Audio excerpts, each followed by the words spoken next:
Magandang oras mga kababayan, mga ka-Golden Boy. Breaking news, kanina lamang ng madaling araw yata ito ay binumba ng Israel ang sentro ng Iran at ang northern part ng Iran. At hindi lang yan, ah, merong natudas na naman na napakalaking isda sa IRGC. Walang iba kundi ang kanilang itong pinaka-commander-in-chief ng IRGC, walang iba kundi si Ahmad Bahidi. Ahmad Bahidi, yung nagtapang-tapangan na commander-in-chief ng IRGC ay tigok na. Ngayon, alam natin na kapag natigok ang kanilang opisyal ay mayroong sisibol na bago. Sino kaya ito? Mayroon pa kayang gustong kumuha ng ganyang pwesto? Baka matigok na naman eh. Kakaiba talaga kapag Israel ang gumawa ng kilos, no? Kapag Israel ang tumira, very precise at tatamaan talaga ang matataas na opisyalis. Bawat strike nito, meron talagang madido na opisyalis sa pagkakataon na ito ay ang pinakamataas na ranggo ng military ng IRGC ang nadido. Tingnan natin kung sino ang mag-commander-in-chief na naman na ipapalit nila. Well, ito ang video courtesy sa atin ng napakagaling na vlogger ito. Kapag Iran War ang pinag-usapan, walang iba kundi si Good News PH. Narito ang video. Nagpalitan ng mabibigat na pag-atake ang Iran at Israel matapos magkaroon ng mga paglabag sa kasunduan sa tigil putukan. Naglunsad ang Iran ng sunod-sunod na ballistic missile patungo sa Israel na agad namang sinagot ng Israel sa pamamagitan ng mga airstrike sa gitna at kanlurang bahagi ng Iran. Nag-ugat ang panibagong hidwaan ng dalawang bansa matapos umatake ang Israel sa mga kuta ng Hezbollah sa timog na bahagi ng Beirut, Lebanon. 10 ballistic missile ang pinakawalan ng Iran. Ayon sa Iran military, ang ginawa daw ng Israel ay isang malaking pagkakamali. Ito ay isang red line na labagin nito ang kasunduan sa Lebanon. Makikita sa isang video na ibinahagi ng Iran military ang paglunsad ng mga ballistic missile nito sa Israel.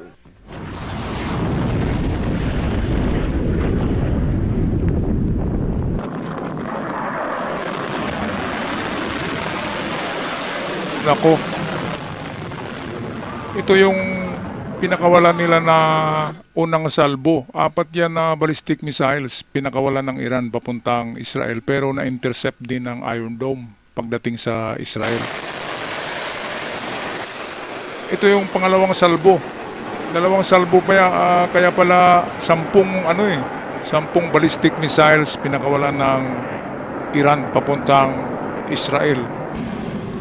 Kaya bilang ganti ng Israel, tinudas ng Israel ang commander-in-chief ng IRGC. Walang iba kundi si Ahmad Bahidi. Ahmad Bahidi, yung panot na maitim ang noo. Bagong appointed lang yun eh. Israel Defense Force agad namang gumana ang kanilang air defense system upang harangin ang mga Iranian missile. Wala namang naitalang nasawi, nasaktan o napinsala sa ginawang pag-atake ng Iran. Israel agad na rumespa. Kinumpirma ng Israel Defense Force na tinamaan nila ang mga base militar at missile launch site sa kanluran at gitnang bahagi ng Iran. Isa sa mga tinarget ng Israel si IRGC Chief Ahmad Wahedi. Siya lang naman ang Commander-in-Chief ng Islamic Revolutionary Guard Corps mula pa noong ika-1 ng Marso taong kasalukuyan. Kung tumira ang Iran, bara-bara ang Israel naman kapag naglunsad ang pag-atake leader ng kalaban ang kanilang punteriya. Kaya nga kinakatakutan ng Israel diyan sa Middle East eh. Kahit Saudi Arabia ay takot diyan, Egypt ay takot diyan. Pero itong Iran, kasi akala nila kayang-kaya na nila ang Israel, ay nako, hindi pinag-isipan eh. Kahit nga noong gera ng Egypt with Israel, di ba? 4 yata na nasyon ang kalaban noon ng Israel, pero nagkapi ng Israel, 4 na nasyon yun, pinangunahan ng Egypt. Magaring na pinsala ang Ngayon, Karun Petrochemical Plant Iran malapit sa Mashhad nag-iisa, sa pero Iraq. marami Ayon namang sa mga proxy. naglabas sa mga Merong 3, impormasyon Hamas, at video Hezbollah sa at Iran. Houthi. So 3 plus IRGC, 4 lahat bali ang kaharap o kalaban ng Israel. Pero wala pa rin yan, kahit mag-iisa ang Israel, kahit wala si Donald Trump, ay kayang-kaya ng Israel yan. Merong nuclear capabilities ang Israel. Hindi nga nila pinapakita yan, pero meron. Kasi alam nila na ang Iran talaga ay nagpaplano na lipulin ang Israel, tunawin, tanggalin sa mapa. Kaya nga gumagawa ng nuclear missiles ang Iran. Yan ay para mismo sa Israel at sa Amerika.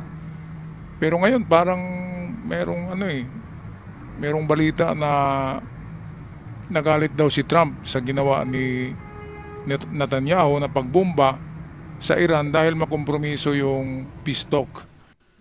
Wala namang kwentang kausap yung Iran na yan. Dahil okay naman ang ginawa ni Netanyahu dahil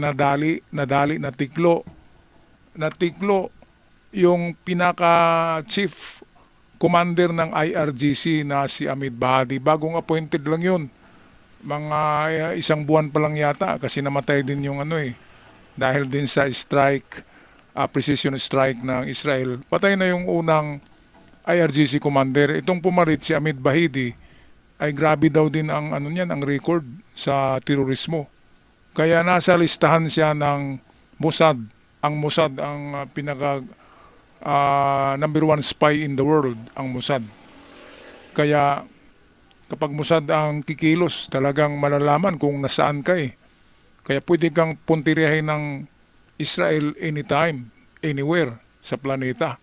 Okay, balik tayo kay Good News Philippines. Narinig ang malakas na mga pagsabog sa mga paunahing lungsod tulad ng Tehran, Isfahan, Tabriz at Karaj. Agad na isinara ng Iran ang Imam Khomeini International Airport at ang ilang bahagi ng kanilang airspace. Maging ang Qatar ay naglabas ng nota. Dinivert ng Qatar ang mga flights sa karatig bansa. Alam ng Qatar na merong malaking mangyayari sa Middle East. Walang katapusang digmaan sa gitnang silangan dahil sa patuloy na pag-atake ng mga proxy ng Iran sa Israel. Sa mga oras na ito, ayon naman kay Prime Minister Netanyahu, kung hindi makikialam si President Trump sa panibagong agresyon ng Iran, lalaban ang Israel ng mag-isa laban sa mga kalaba. Okay, kanina nga lamang ay tinawagan ni Donald Trump si Netanyahu at ang Iran.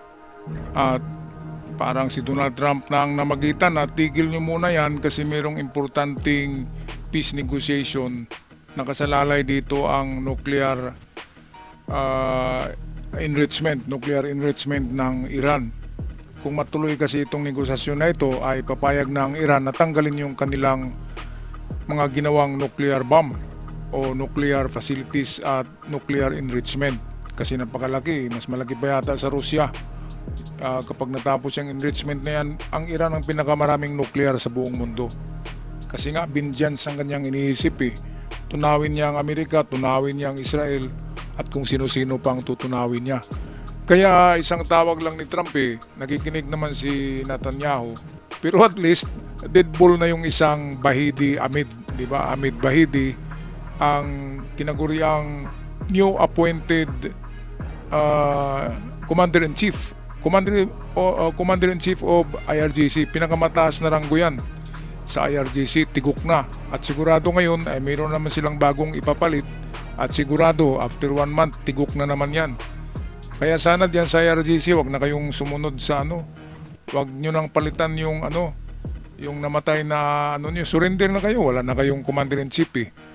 Yan ang mahirap sa IRGC kapag namatay ang kanilang supreme leader, ang kanilang commander-in-chief, ay patuloy pa rin sila. Pinapalitan nila at tinataas nila yung mga ranggo ng mga sarento, nagiging general, nagiging commander-in-chief. Alright, anong masasabi nyo dito mga kagulin boy, mga kababayan, sa isa na namang tagumpay ng Israel sa pagbomba? Malaking isda ang nahuli. Grabe. Hindi lang nahuli, nadido eh. Ang Commander-in-Chief, Amit Bahidi ng IRGC. Sino kaya ang kanilang ipapalit, no? Baka 1 week lang ay tudas na naman. Iba talaga kapag kumilos ang Mossad, the greatest spy in the world, Mossad ng Israel. Paki-comment mga kababayan, anong masasabi nyo dito sa isa na namang maliit na tagumpay ng Israel dahil malaking isda nga ang natiklo nila sa araw na ito. Paki-comment sa ating comment section. Ako'y magpapaalam na. Maraming salamat sa bagong bisita at nag-subscribe sa ating channel at sa aking avid followers. Ako'y sumasaludo sa inyong lahat. Hanggang sa muli.